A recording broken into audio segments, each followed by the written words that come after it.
నమస్తే Telangana welcome to T news నేను మమత అమెరికాలో మరోసారి కాల్పుల కలకలం చోటు చేసుకుంది యుఎస్ మాజీ అధ్యక్షుడు రిపబ్లికన్ పార్టీ అధ్యక్ష అభ్యర్థి డొనాల్డ్ ట్రంప్ ఉన్న ప్రాంతానికి సమీపంలో కాల్పులు జరిగాయి తెలంగాణ రైతన్నకు కాళేశ్వరం 1000 ఏనుగుల బలమన్నారు కేటీఆర్ వరదలనే కాదు బురద రాజకీయాలను తట్టుకొని నిలబడిందని గుర్తు చేశారు కొరియోగ్రాఫర్ జానీ మాస్టర్ పై కేసు నమోదైంది లైంగికంగా వేధిస్తున్నారని జూనియర్ డాన్సర్స్ పోలీసులకు ఫిర్యాదు చేసింది ఇలాంటి మరిన్ని లేటెస్ట్ అప్డేట్స్ చూసే ముందు హెడ్లైన్స్ చూద్దాం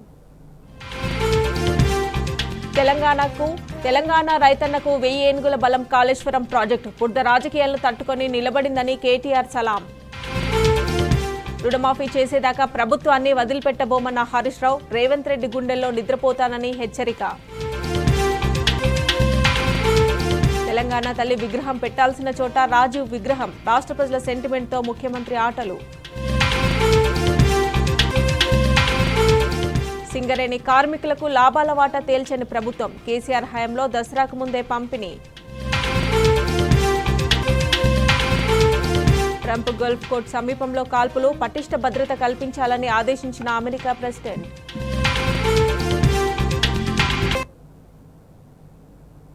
అమెరికాలో మరోసారి కాల్పుల కలకలం చోటు చేసుకుంది రిపబ్లికన్ పార్టీ అధ్యక్ష అభ్యర్థి యుఎస్ మాజీ అధ్యక్షుడు డొనాల్డ్ ట్రంప్ ఉన్న సమీపంలో కాల్పులు జరిగాయి ఫ్లోరిడాలోని వెస్ట్ పామ్ బీచ్లోని తన గోల్ఫ్ కోర్టులో ట్రంప్ గోల్ఫ్ ఆడుతుండగా ఓ వ్యక్తి అనుమానాస్పదంగా తుపాకీతో సంచరించాడు దీంతో ఆ వ్యక్తిపై సీక్రెట్ సర్వీస్ ఏజెంట్లు ఫైరింగ్ చేశారు అక్కడి కాలమానం ప్రకారం ఆదివారం మధ్యాహ్నం 2 గంటల సమయంలో ఈ ఘటన జరిగింది సేఫ్గా బయటపడ్డ ట్రంప్ను సురక్షిత ప్రాంతానికి తరలించినట్లు సీక్రెట్ సర్వీస్ అధికారులు తెలిపారు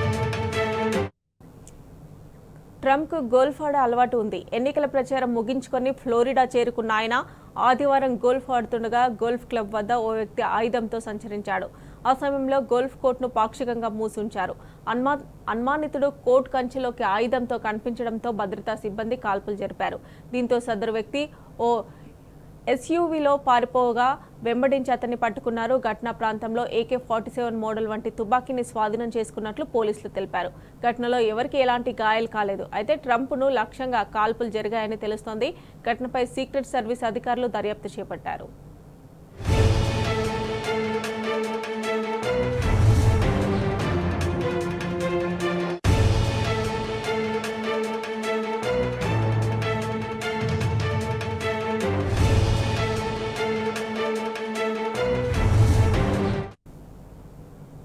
కాల్పుల ఘటనపై స్పందించారు ట్రంప్ తాను సేఫ్గానే ఉన్నానని ఏం జరిగినా వెనక్కు తగ్గేది లేదని తేల్చి చెప్పారు అటు కాల్పులను ఖండించిన డెమోక్రటిక్ పార్టీ అధ్యక్ష అభ్యర్థి కమలా హ్యారిస్ అమెరికాలో హింసకు తావులేదన్నారు ఘటనకు సంబంధించి అధ్యక్షుడు బైడెన్కు అధికారులు సమాచారం అందించారు రిపబ్లికన్ పార్టీ సభ్యుడు South Carolina senator Lindsey Graham కాల్పుల ఘటనపై ఎక్స్ వేదికగా పోస్ట్ చేశారు తాను ట్రంప్తో మాట్లాడానని ఆయన క్షేమంగానే ఉన్నారని తెలిపారు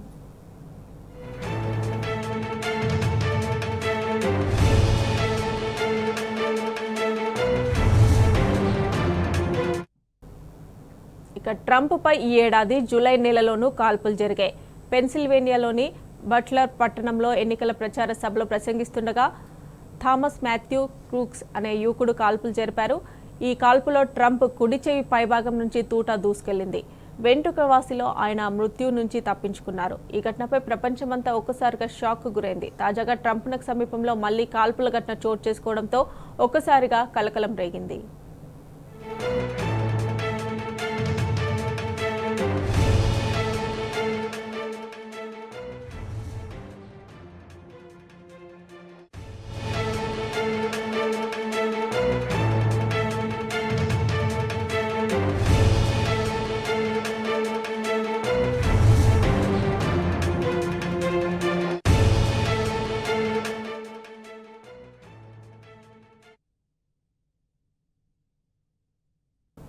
రాజస్థాన్లో ఘోర రోడ్డు ప్రమాదం జరిగింది. సురేహి జిల్లా పిండ్వారాలో జీపు ట్రక్ ఢీకొన్నాయి. ఈ ఘటనలో 8 మంది మృతి చెందగా మరో 18 మంది గాయపడ్డారు. ఘటనా స్థలం నుంచి బాధితులను హాస్పిటల్కు తరలించారు పోలీసులు. అయితే వీరిలో 10 మంది పరిస్థితి విషమంగా ఉన్నట్లు తెలుస్తోంది.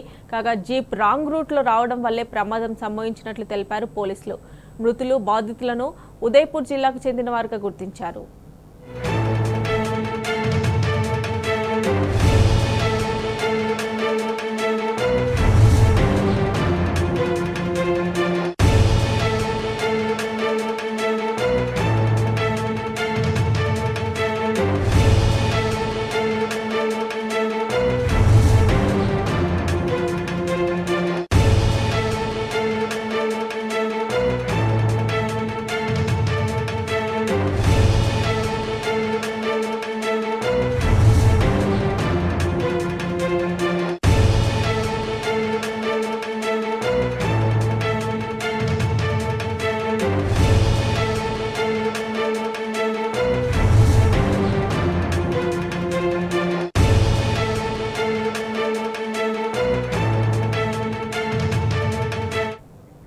నాడైనా నేడైనా ఏనాడైనా కాళేశ్వరం ప్రాజెక్టు తెలంగాణ రైతన్నకు 1000 ఏనుగుల బలమన్నారు బీఆర్ఎస్ వర్కింగ్ ప్రెసిడెంట్ కేటీఆర్. భారీ వరదలనే కాదు బురద రాజకీయాలను సైతం తట్టుకొని నిలబడ్డ కాళేశ్వరానికి సలాం చేశారు. దశాబ్దాల సాగునీటి కష్టాలను తీర్చి అన్నదాత కన్నీళ్లను తుడుస్తున్న కాళేశ్వరం ప్రాజెక్టుకు తెలంగాణ సమాజం తరపున సైల్యూట్ చేశారు.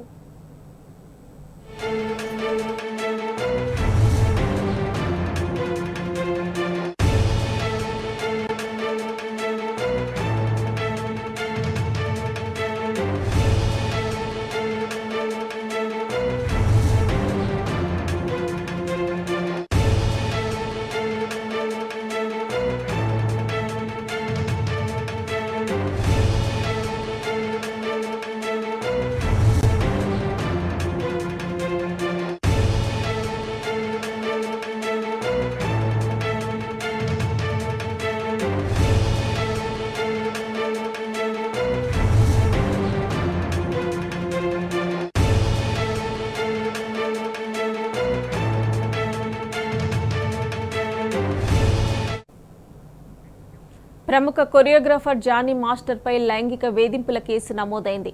కొంతకాలంగా తనను లైంగికంగా వేధిస్తున్నట్లు మహిళా కొరియోగ్రాఫర్ పోలీసులకు ఫిర్యాదు చేశారు.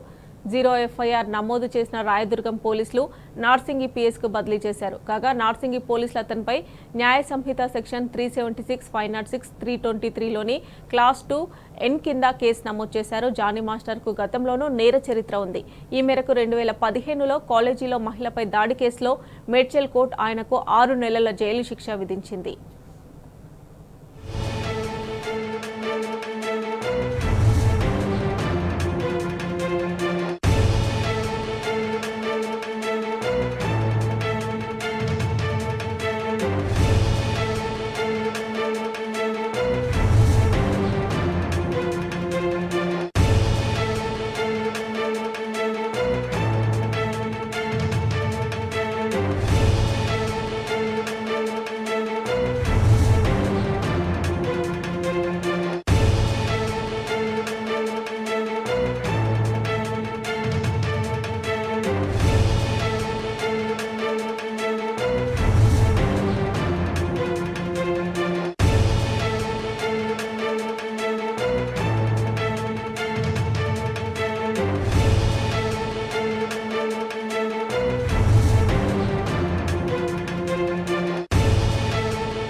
రుణమాఫీ జరక్క రైతు భరోసా అందక రైతుల కళ్లలో కన్నీళ్లు వస్తున్నాయని ఆవేదన వ్యక్తం చేశారు మాజీ మంత్రి ఎమ్మెల్యే హరీష్ రావు. రైతు భరోసా ఇవ్వకుండా అన్నదాతలు ఉసురు పోసుకుంటున్నారని ఆగ్రహాన్ని వ్యక్తం చేశారు. దొడ్డు వడ్లకు బోనస్ ఇస్తామని చెప్పి ఇప్పుడేమో సన్నాలకు మాత్రమే బోనస్ అని సన్నాయి నొక్కులు నొక్కుతున్నారని మండిపడ్డారు. బోనస్ ను బోగస్ చేసి రైతులను మోసం చేసిన వ్యక్తి ఎవరని సీఎం రేవంత్ రెడ్డిని హరీష్ రావు నిలదీశారు. రైతుల కళ్ళల్లో ఆయన ఆనందం చూసిందట. రైతుల కళ్ళల్లో కన్నీళ్లు పెట్టించినావు. రైతులు ఒకవైపు ఆత్మహత్యలు చేసుకుంటున్నారు. సురేందర్ రెడ్డి అనే రైతు ఇవాళ దుబ్బాక మండలానికి సంబంధించిన రైతు ఆత్మహత్య చేసుకున్నాడు. రైతు భరోసా ఈ రోజుకి ఇయ్యలేను, ఎగ్గొట్టినావు. ఇంకెప్పుడు ఇస్తావు? వానకాలం అయిపోయింది. 7,500 రూపాయల రైతు భరోసా ఇవ్వకుండా రైతులను ఉసురు పోసుకుంటున్నావు. వడ్లకు బోనస్ అన్నావు. నీ యొక్క ఎలక్షన్ మేనిఫెస్టోలో దొడ్డు వడ్లకు బోనస్ అని చెప్పి ఇవాళ సన్నాలకు మాత్రమే బోనస్ అని సన్నాయి నొక్కులు నొక్కలేవా? నీ మేనిఫెస్టోలో అన్ని పంటలకు బోనస్ అన్నావు. మక్కలకన్నావు, కందులకన్నావు, శనగలకన్నావు, పెసర్లకన్నావు. ఏమైంది బోనస్? అన్ని పంటలకు బోనస్ ఇవ్వకుండా బోనస్ను బోగస్ చేసి రైతులను మోసం చేసిన సన్నాసి ఎవడు అని నేను అడుగుతా ఉన్నా. చెప్పు. ఇలా రైతులను ఎక్కడ ఆనందం ఉంచినావు? రుణమాఫీ సగం కాకపాయే, రైతు భరోసా ఇవాళటికి వానకాలంకి అందకపాయే, పంటలకు బోనస్ బోగస్ అయిపాయే. అన్నీ ఉత్తమాటలేని. ముఖ్యమంత్రి ఏమో 2 లక్షల పైన రుణం ఉన్నోళ్ళు వెంటనే కట్టండి, మీరు కట్టిన మరుక్షణమే మాఫీ చేస్తా అని ముఖ్యమంత్రి చెప్తాడు. వ్యవసాయ మంత్రి ఏమంటుండు? తొందరపడి పైన ఉన్నోళ్ళు కట్టకురు భయ్, మీరు కట్టినాక మళ్ళీ ఇంక ఇయ్యలేదని మమ్మల్ని అంటారు, ఇప్పుడే కట్టకురు, నేను చెప్పినప్పుడే కట్టుండని వ్యవసాయ మంత్రి అంటాడు. నీదేం క్యాబినెట్? మంత్రికి నీకే శుద్ధి లేదు. నీ మంత్రిదో మాట, నీదో మాట. నువ్వేమో కట్టుమంటావు, నీ మంత్రి ఏమో కట్టకమంటాడు. నువ్వు కట్టుమన్నదే నిజమైతే నేను ఒక 5 పేర్లు చెప్తా.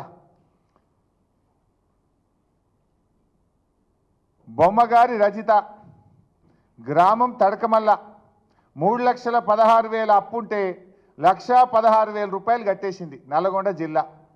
మరి ఎప్పుడు ఇస్తావో చెప్పు. మరుక్షణం అన్నావు కదా రేవంత్ రెడ్డి, కట్టి 15 రోజులే. అట్లనే బచ్చు రంగయ్య, 2,18,000 అప్పుంటే మిత్తితో సహా 2 లక్షల పైన 38,000 ఉందంటే 38,000 కట్టిండు. ఎస్బీఐ ఏడీబీ నల్లగొండ మిర్యాలగూడ మండలం. ఈయనకి ఎప్పుడు చేస్తావో చెప్పు. అలాగే మాలోతు ప్రసాద్, 2,04,918 రూపాయలు ఉంటే మీద 5,000 రూపాయలు కట్టిండు. దామరచెర్ల మండలం యూనియన్ బ్యాంకు. కట్టి ఇప్పటికి 10 రోజులే.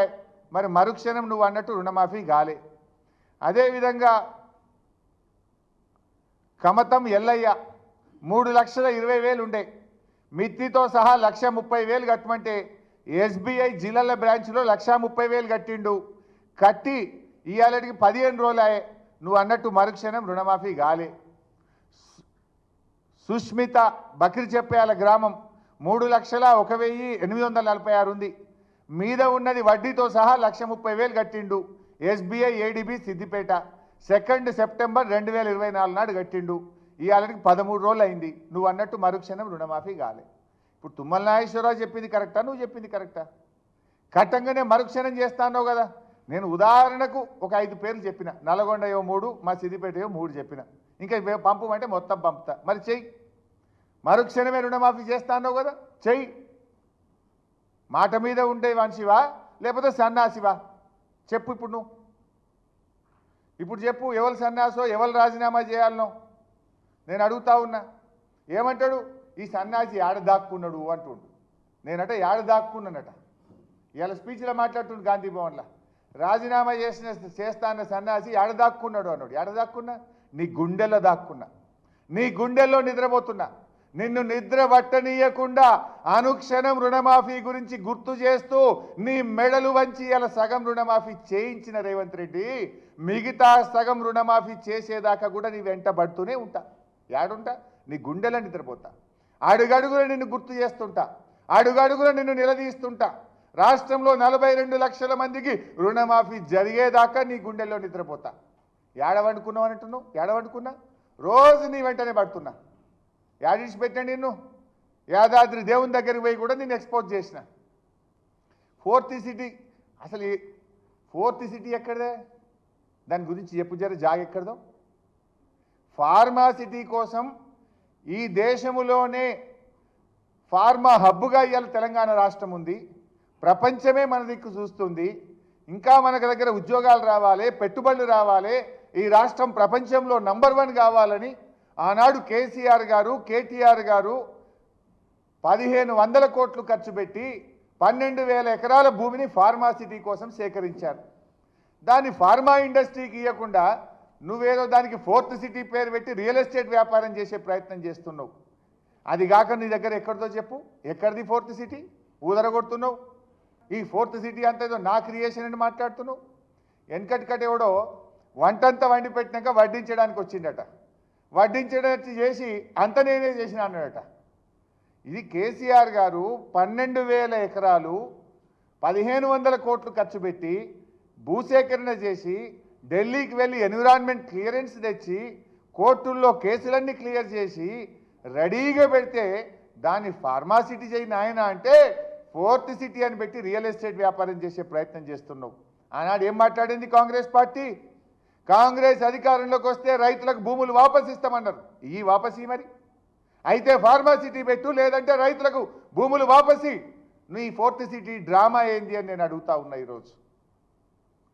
ఇక ఉచిత కరెంటు గురించి మాట్లాడండి. రాజశేఖర రెడ్డి గారు ఉండగా ఉచిత కరెంటు ఇచ్చిండట, తెలియదా? ఈ రాష్ట్ర రైతులకు తెలియదా? ఉచిత కరెంటు కాస్త ఉత్త కరెంట్ అయింది. అది దొంగ రాత్రి 7 గంటలని చెప్పి 4-5 గంటల కరెంట్ ఇవ్వలే. కాలిపోయే మోటార్లు, పేలిపోయే ట్రాన్స్ఫార్మర్లు. అది ఉత్త కరెంటు. నిజమైన ఉచిత కరెంట్ ఇచ్చింది కేసీఆర్. 24 గంటల నాణ్యమైన కను రెప్పగొట్టినంతసేపు కరెంటు పోకుండా, మోటార్లు కాలకుండా, ట్రాన్స్ఫార్మర్లు కాలకుండా నాణ్యమైన కరెంట్ ఇచ్చిండు కేసీఆర్ గారు ఇచ్చిండు. ఆనాడు వైఎస్ ఇచ్చింది ఉత్త కరెంట్ అని రాష్ట్రంలో ఏ రైతుని అడిగినా చెప్తాడు. అన్నీ పగటి కలడినాయి. 2 సార్లు గెలుస్తా, 10 ఏళ్ళు మాదే గవర్నమెంట్ అని పదే చెప్తున్నాడు. కాంగ్రెస్కి అంత సీన్ లేదు. రాజస్థాన్లో కాంగ్రెస్ పార్టీని ప్రజలు గెలిపిస్తే 5 ఏళ్ల తర్వాత బంగారు పల్లెంలో పెట్టి ప్రతిపక్షానికి ఇచ్చేసిండ్రు, బీజేపీని గెలిపించిండ్రు. ఛత్తీస్గఢ్లో కాంగ్రెస్ పార్టీని గెలిపిస్తే 5 ఏళ్లకే ప్రజలకు ముక్కులకు వచ్చింది, ఆడ బీజేపీ గవర్నమెంట్ వచ్చింది. నాయన నువ్వు ఈ 5 ఏళ్ళు ఉంటేనే ఎక్కువ. ఇప్పటికే ప్రజలు బాధపడుతున్నారు. కాకపోతే నువ్వు బై డిఫాల్ట్ గెలిచినావు, నీ అదృష్టం బాగుంది, 5 ఏళ్ళు ఉంటావు. కానీ 5 ఏళ్ళు మంచిగా పనిచేయి.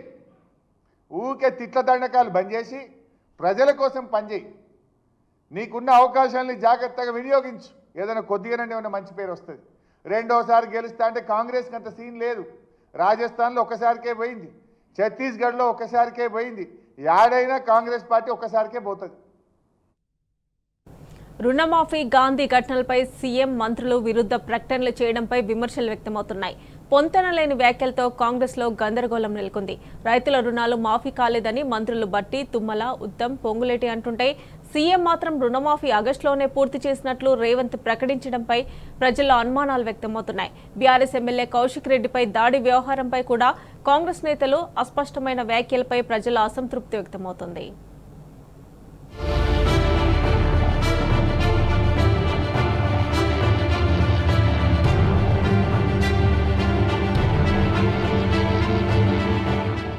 కాంగ్రెస్ ప్రభుత్వంలో ముఖ్యమంత్రి రేవంత్ రెడ్డికి మంత్రులకు మధ్య గ్యాప్ ఉన్నట్లు కొద్ది రోజులుగా ప్రచారం జరుగుతుంది. అందుకు తగ్గట్టుగానే చాలా సందర్భాల్లో ఒకే అంశంపై రేవంత్ మంత్రులు పరస్పర విరుద్ధంగా మాట్లాడుతున్నారు. రుణమాఫీ చేశామని సీఎం అంటుంటే త్వరలోనే పూర్తి చేస్తామని మంత్రులు చెబుతున్నారు. గాంధీ బీఆర్ఎస్ ఎమ్మెల్యేనే అని మంత్రులు అంటుంటే తమ వాడేనంటూ ముఖ్యమంత్రి ప్రకటిస్తున్నారు.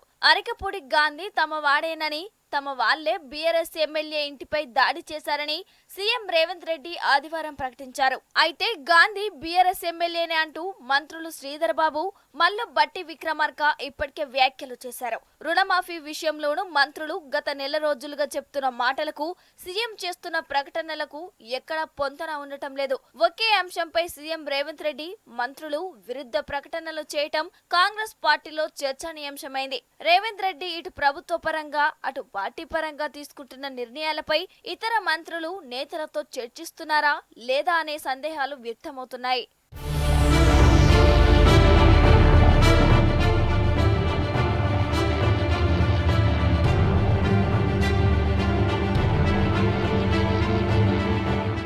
రుణమాఫీపై ముఖ్యమంత్రి రేవంత్ రెడ్డి 2 నాల్కల ధోరణితో వ్యవహరిస్తున్నారనే విమర్శలు వస్తున్నాయి. ఒకవైపు రుణమాఫీ పూర్తి చేశామని చెప్తున్న ముఖ్యమంత్రి, మరోవైపు 2 లక్షలకు పైగా రుణాలు ఉన్న రైతులు ఆపై మొత్తాన్ని చెల్లించిన వెంటనే మాఫీ చేస్తామని ప్రకటించారు. సీఎం తాజా వ్యాఖ్యల ప్రకారం ఇంకా రుణమాఫీ మొత్తం పూర్తి కాలేదని స్పష్టమవుతుంది. 2 లక్షల లోపు రుణాలు కలిగిన రైతుల్లో కూడా చాలా మందికి పలు సమస్యలతో మాఫీ కాలేదు. 2 లక్షలకు పైగా రుణం కలిగిన రైతులు ఎవరికీ రుణమాఫీ కాలేదు. అలాంటప్పుడు రుణమాఫీ పూర్తయినట్లు ఎలా అవుతుందని ప్రతిపక్షాలు ప్రశ్నిస్తున్నాయి.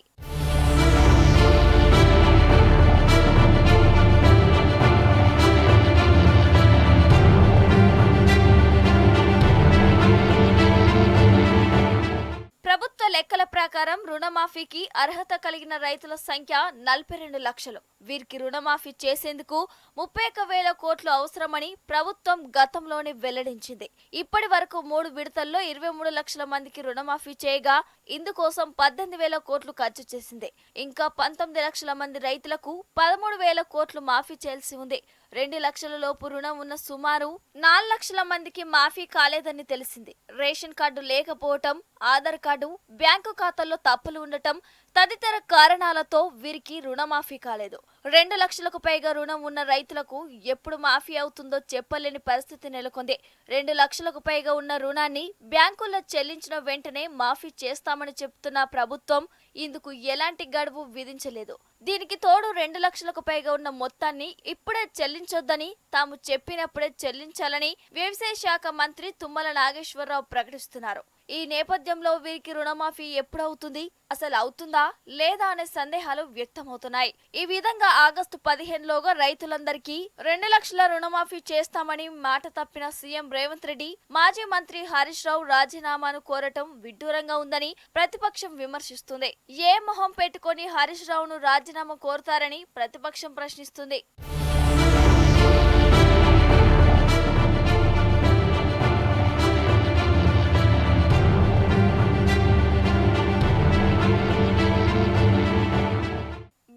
ఎమ్మెల్యే కౌశిక్ రెడ్డి ఇంటిపై దాడి చేసింది కాంగ్రెస్ పార్టీ వాళ్లేనని ముఖ్యమంత్రి రేవంత్ రెడ్డి కుండబద్దలు కొట్టారు. కౌశిక్ రెడ్డిపై దాడి చేసిన ఎమ్మెల్యే అరికపూడి గాంధీ ఏ పార్టీ వారో సీఎం స్పష్టం చేసినట్టయింది.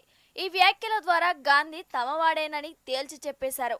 ఆదివారం గాంధీ భవన్ లో నిర్వహించిన పీసీసీ నూతన అధ్యక్షుడు మహేష్ కుమార్ గౌడ్ బాధ్యతల స్వీకరణ సభలో ముఖ్యమంత్రి కీలక వ్యాఖ్యలు చేశారు. ప్రతిపక్ష ఎమ్మెల్యేకు ఇవ్వాల్సిన పీఏసీ చైర్మన్ పదవిని ఫిరాయింపు ఎమ్మెల్యే గాంధీకి ఇవ్వడంపై బీఆర్ఎస్ మండిపడింది. దీంతో గాంధీ బీఆర్ఎస్ ఎమ్మెల్యే అని, అందుకే పీఏసీ చైర్మన్ పదవి ఇచ్చామని మంత్రులు శ్రీధర్ బాబు, బట్టి విక్రమార్క చెప్తూ వచ్చారు.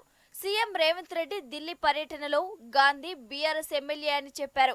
ఆదివారం మాత్రం ఎమ్మెల్యే అరకపూడి గాంధీ కాంగ్రెస్ ఎమ్మెల్యేనని చెప్పకనే చెప్పారు. సీఎం రేవంత్ రెడ్డి తాజా వ్యాఖ్యలతో అబద్ధాల కుండ బద్దలైపోయింది. సీఎం రేవంత్ రెడ్డి వ్యాఖ్యలు ప్రతిపక్ష బీఆర్ఎస్ పై దాడులను ప్రోత్సహించేలా ఉన్నాయన్న విమర్శలు వస్తున్నాయి. సీఎం రేవంత్ భాషపై అభ్యంతరాలు వ్యక్తమవుతున్నాయి. ప్లాన్ ప్రకారమే కౌశిక్ రెడ్డిపై దాడికి ఉసిగొల్పారనే ప్రచారం సాగుతోంది.